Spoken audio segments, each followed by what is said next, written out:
HIP-HOPWIRED. So I got a Swiss Army knife with me. San Antonio in the building by the way of LA. Yes, sir. Apollo Verace. My dog. What's Pleasure up, to man? have you. You know, hey, we chilling. You know, we connected the other night at At the Can the Man event. Yeah, it was fire. So Had you had a good time? Yeah, always. How often do you come out to Atlanta? My family's here, so I've been here since 2012. So it's like home for me, away from LA and Texas. So I'm here all the time. So like I said, San Antonio by the way of LA. How'd that transition happen? At what age? Why? Basically, I started a group, and we pretty much became one of the hottest groups in San Antonio. Like, we would throw events every single weekend. It would be 1,000 people here. We would pack out events every single weekend. So, and then we had a song called Swaggy in our city. It made it to the radio. It was like it went viral online in our city. So it got to the point where I was like, okay, I want to figure out. You know, I felt like we reached where we could in our city, and I wanted to go to a bigger market and figure out, were we really hot or we just local people. So, you know, you got to test yourself. So I'm like, let me go somewhere like Atlanta and then see what we got is real. So we came out here and worked with a lot of dope people, DJ Infamous, and I work with Dallas Austin out here. A lot of people. So that's hard. I got a lot of love for the city. So you locked in then. Yeah, that's my dog, man. Yeah. Great. I learned so much from him, for real. And basically, I'll make this story short. I was in college class one day. We had substitute teacher. It was like a special teacher they brought into the art institute, and he produced on Goodies. He was like co-producer on Goodies. What, Sierra Goodies? Yeah, Sierra Goodies. Damn. So they brought in like Goodies. special instructors sometimes. So he was like, I was late. He was like, yo, what's going on? He kind of got on me in front of the whole class. He was like, see class, y'all don't want to be like him. Like, damn, he's coming into class late. Yeah, facts. He coming into class late, this and that. And I was like, I'm sorry, I apologize. I got a studio in my dorm room. You know, I was working on a song and I had to finish it before I came here. He was like, oh, okay, so you make music? You think you make music? Put a song on. And I put the song on. I'll never forget it. And he was listening to the song. He was like, okay, man, stop that shit. He was like, that's a hit. Why are you here? Oh, okay, all right. I thought this was about to be one of them stories that he was like, that's trash. You're never going to make it. So he even saw the vision. If he said that, I probably would have. That led to me leaving to this Atlanta. Yeah. And the school, and I'm like, you know what? I love Atlanta, but for some reason, I just want to go to LA and test ourselves in another big market. So he told me that, and I was like, you know what? Why am I here? Let me leave school. That was probably my last day in class. So are you still a part of that group? No, I'm not. So we ended up going to LA after that. Yeah. So my second day in LA is like crazy. Like, I ended up like meeting some people at the hotel we were at. They were like, yo, man, y'all are fly. What do y'all do? We make music. He was like, you know what? I'm going to come back tonight. I'm going to scoop y'all up. And there's this party right around the street. And it was like, y'all can pull up with me if y'all want to. We like, yeah, cool, whatever. You know, people just talk. Yeah. So we ended up coming back to pick us up, bro. And we go to the event. It's not a party, but it ended up being a dinner for the Carter 2 anniversary. For the 10th anniversary of Carter 2. So I'm at like this dinner and event with like Lil Wayne and Birdman's there and Soulja Boy and Keisha Cole and Christina Milian. It's just like a bunch of people in a room, and my group is probably the only people you wouldn't know. So after that day, I was like, you know what, bro, this is my second day out here. I'm not going home. So he hit him with the Uzi me. He said, it's just my second day out here. Yeah, I'll leave it out here like Friday. But yeah, I didn't end up leaving, and we stayed there for 4 years, like sleeping in a car on and off, and like you know, sleeping where we could, maybe get a motel from every now and then. And then after that 4 years, we ended up signing the Capitol Records out there. And then you know, after that deal didn't work out, the group didn't work. You know, that's where I'm at now. So I'm still here. And but it's all love though, right? Yes, I mean, sort of. It's like a whole. No, we good. We y'all good. See it Shout on, out y'all to them. see it on the love, TV show coming out soon. Yeah. All right. Y'all will see it in a TV show or a documentary or something. But yeah, you know, it's always love. But you know, it was just time for me to things happen, and I didn't want it to happen. I didn't want the group to break up, but it ended up happening. Yeah. And it was hard at first, but I realized, like, you know what, maybe this is for the best, you know, Yeah, right. because I'm the type of person anyway. It's like the last second, the shot clock going down, you know, it's a tie game. I want the ball in my hand, so I'm like, I'd rather have that pressure on me. So if things don't work out, or if I don't feel like something's not good enough, is I could put it on myself, like I'm not doing the work, or I'm the reason it didn't work. So I'd rather have that pressure on me anyway. So that's what I realized. So tell me about your experience being signed. Honestly, it was great. Honestly, we had a shout out to Capitol Records. We had a great relationship with them. It just didn't pan out with the group, and you know, they were great through everything. They didn't try to shelf the group or like hold us hostage or anything. So it was well, mutually we met and was like, I don't think this is the best situation right now. So shout out to Capitol Records, because, you know, a lot of people don't get to have that experience, you know. So, you know, my dad taught me early about the pops in the business cut. first, you know. So I've been going through my whole career, like, you know, I signed my first deal in South Korea when I was like 15 years old, which is another whole story. Bro, you lived like two different lives. Where were you in Korea? My mom was in the military. So wait, hold on. Before you say this story, San Antonio, LA, and South Korea? South Korea. All right, continue. I just want to make sure I heard it right. Another one of my favorite places. But yeah, okay, we'll pad to this now. My mom was in the Air Force, and she got stationed in South Korea. Yeah. So while I was over there, my dad was managing me, and we were doing music and working and just working over there, and he ended up meeting these people, and we ended up doing this deal with this label that was affiliated with Def Jam South Korea. So I ended up doing a deal with them, and yeah, that was crazy. I was a little kid doing like big shows out there. I went on a Far East Asia tour with G Unit. Yeah, so damn, how was that? It was crazy. That's random. I mean, it was amazing. I mean, I'm finishing shows. Was it the whole group? It was 50. It was everybody but 50 Cent. Buck. It was everybody but 50 Cent. Yeah. So it was Young Buck. Even Banks. What's homegirl's name? Olivia too. Olivia. Everybody. Wow.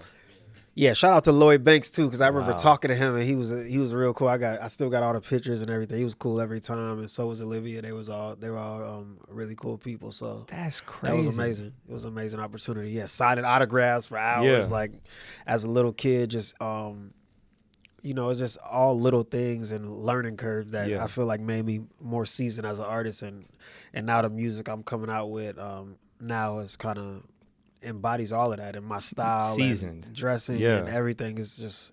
I'm glad that you mentioned that too. We got to get into the fashion real quick. You're drippy, Easy. Apollo, my dog, to say the least. You know, I'll be, you know, a little something. When did you get into, you know, getting fly?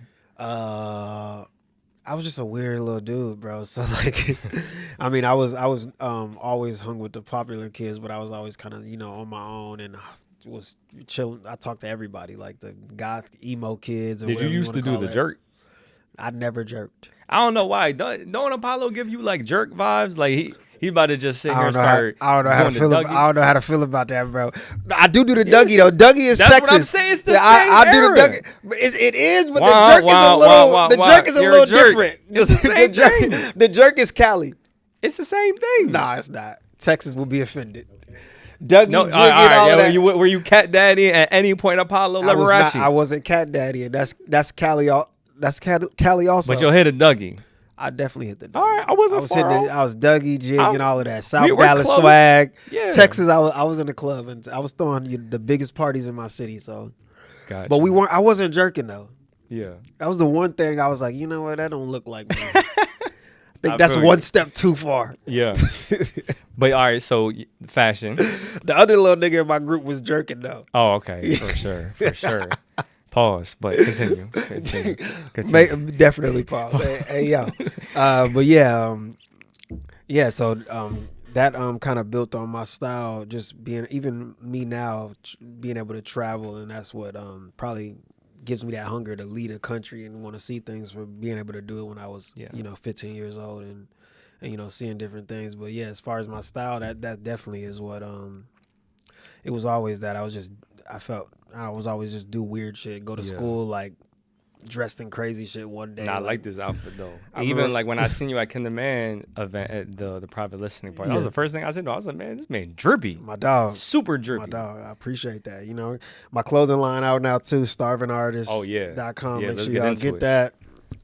I need a care pack, Apollo. Oh, yeah. So when I'm doing these interviews, as soon as we finish, just hit me the address. Of course. I'm going to take care of you. Let's talk about some of the music, man.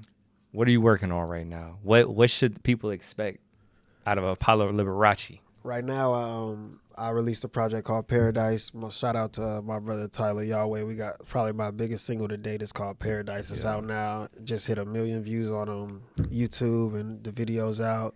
And it's that's the title track from the project. But the latest single is called Lost My Phone Again.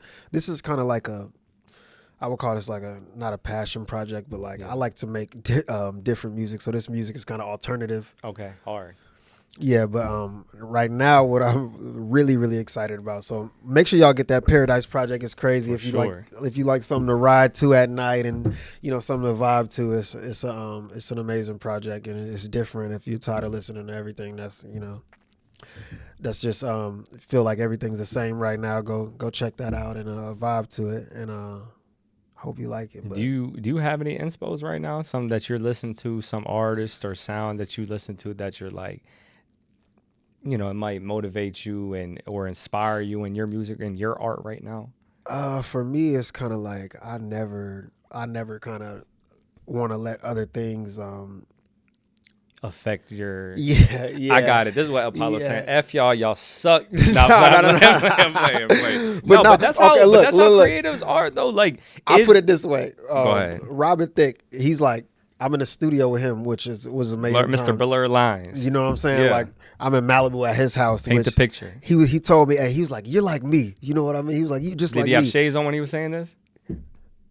Nah, I don't think so. But we were definitely rolling. We were definitely rolling a blunt though. Got you. Okay. One of the realest niggas I ever met, Robin Thicke. Shout out to Robin Thicke. But we were out there, and he was like, "Man, you just like me." He was like, "Don't write nothing. Just go in there and just let it out." Yeah. He was like, you got it in you, just go let it out. He was like, you just like me, which reminded me also he does the same thing I did. I remember like somebody was in the studio around us, and he was like, a song started playing on their phone, and then he's like, yo, turn that shit off, shut the fuck up. He's like, because it's real, like how I see music and how I view things is like sonically, like as people, we're not the creators of sound. I don't feel like there's really anything that we create when we're artists, and as far as where notes come from and where things come from. So like when other things interfere with that, I think the melodies sometimes come out the sky, like they come from different places. To me, at least, it's all energy, like and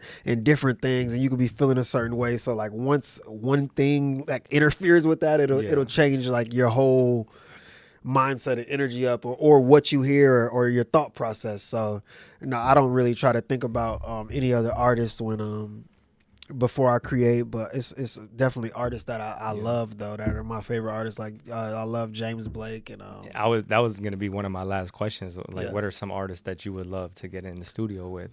That's probably my top. James Blake. Yeah, for sure. Any other definitely ones? James Blake. None that I could think of right now, but this is the platform to do it, bro. They gonna see it. Who you talking for about? Sure. Oh, I got a track I need Lotto on though. Boom, you're in Atlanta. Anybody out here, Lotto, where you at? I got a bag for you. Hit me up. No kizzy. What's the last thing you want to leave the people with? Anything that you want to let them know that you're working on, project, single? Definitely. I got a project coming out. You know what? I'll say the name for the first time. It's called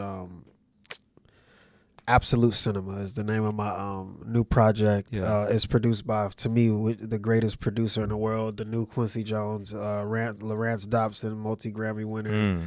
And I'm excited that I got to work on this project with him because, being in the studio with, people that season, it elevates you every time. Yeah. Like being in the studio with Dallas Austin, every time that's legendary. That's another step up. And then I'm in the studio with you know, Robin Thicke. It elevate being around these people elevates you every time. So Rance was like, "Hey yo, like, how do you want to do this project? And who do you want to be? How do you want to do it? Who do you want to be in the studio?" I'm like, bro, just bring a million people around me that's better. That's better than me, so I could just grow. Like that's all it is to I me. love Like that. learning curves and growing, and being in the studio working on this album with Rance. Like it's definitely the best music I've ever made, and it's one of the best sessions I've ever been a part of. And so yeah, I'm excited about that. Absolute Cinema coming soon. The Yeah. first single called FMR is crazy. He's about to shoot the music video featuring my bro Tyler Yahweh. Yeah. That's coming out again